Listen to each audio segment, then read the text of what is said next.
भारतीय शेअर बाजाराचे निर्देशांक गेल्या आठवड्यापासून विक्रमी पातळीवर आगेकूच करत आहेत.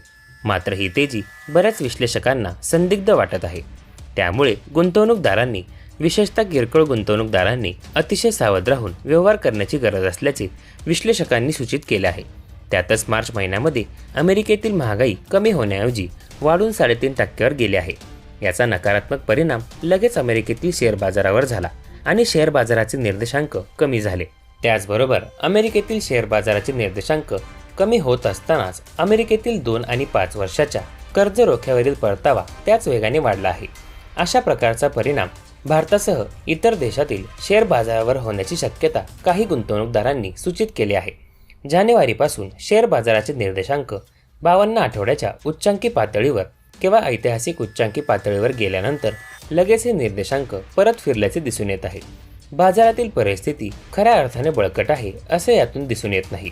एकीकडे डॉलर कमकुवत होत असताना जागतिक पातळीवर वस्तूंचे दर मात्र वाढत आहे. याचा अर्थ जागतिक शेअर बाजारात काहीतरी अयोग्य घडत आहे.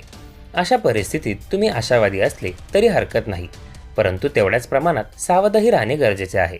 शेअर बाजार निर्देशांक वाढत आहेत, मात्र तेजीचे स्रोत काय आहेत हे संदिग्ध वाटत आहेत.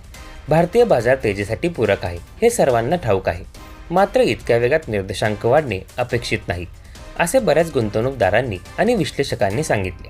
दरम्यान लवकरच भारतातील कंपन्यांचे चौथ्या तिमाहीचे ताळेबंद जाहीर होणार आहेत. त्यामधून भारतीय अर्थव्यवस्थेची परिस्थिती स्पष्ट होण्यात मदत मिळणार असल्याचे दिसून येत आहे.